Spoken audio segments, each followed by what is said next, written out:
Tout a commencé pendant une sombre nuit d'orage, quand Martin Grizzly entendit pour la première fois un bruit mystérieux venant du plus profond de la forêt. C'était le cri d'une créature qui lui était totalement inconnue. Il savait que seules 2 personnes seraient capables de résoudre ce mystère. L'agent Prime et l'agent Barquette, plus connus sous le nom des enquêteurs de mystère. Alors, vous avez entendu ce bruit près de la montagne de Pontypandy et ça ressemblait au cri d'une grosse créature, probablement poilue. Oh oui, c'était le cri d'une créature très poilue. Vous pouvez me croire, je m'y connais en cri poilu. Il ne peut s'agir que d'une seule chose. La légendaire bête de la montagne de Pontypandy. Désolé, c'est ma nouvelle sonnerie. Allô Non, maman, je ne veux pas de saucisses pour le dîner. Je suis en plein milieu d'une enquête très sérieuse. Revenons à l'enquête. Ce qui compte maintenant, c'est qu'on localise le son et qu'on arrive à le suivre. Et ensuite, on pourra résoudre ce mystère Mystérieux. Ah, désolé.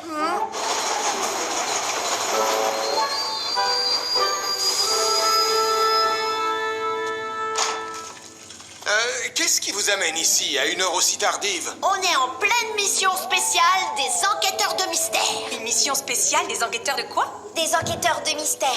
On va explorer la forêt pour éclaircir le mystère de la bête de la montagne de Pontypandy. Oui, bien sûr, c'est évident. Mais la nuit va bientôt tomber. On a des lampes torches.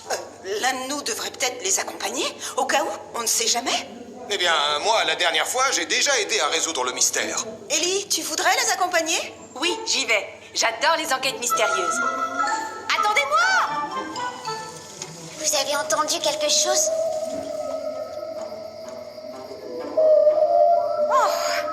Peut-être que ce chant de baleine est un peu trop fort. Maintenant, fermez les yeux et sentez la douceur de la brise. Ne formez plus qu'un avec le chant des baleines.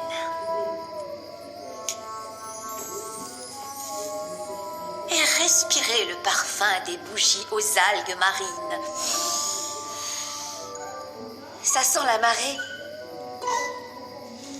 Oh, Madame Chen, qu'est-ce que c'était? En tout cas, ce n'est pas le chant des baleines. Je crois que j'ai vu une ombre bouger. Peut-être, mais une chose est sûre, je refuse que ça vienne gâcher notre méditation au chant des baleines. Allez, Béatrice, allons voir ça de plus près.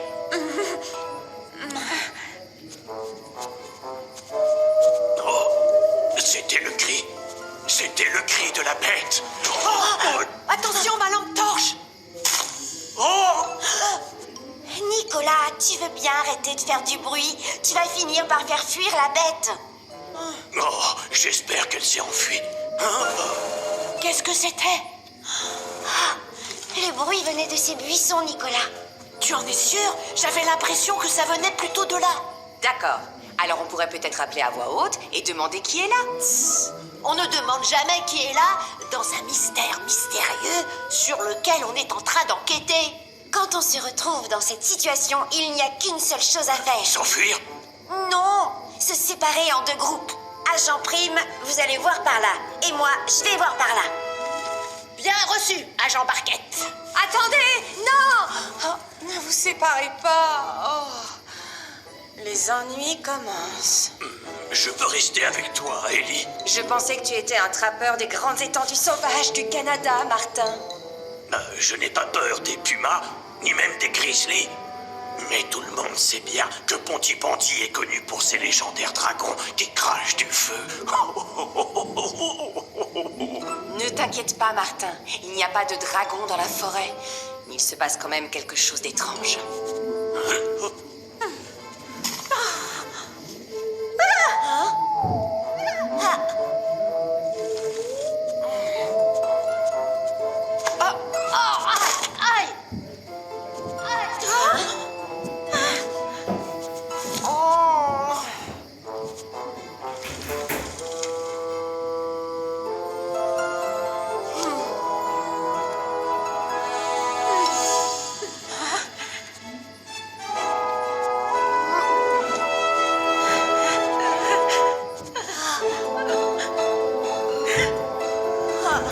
Je l'ai trouvé. Béatrice, Madame Chen.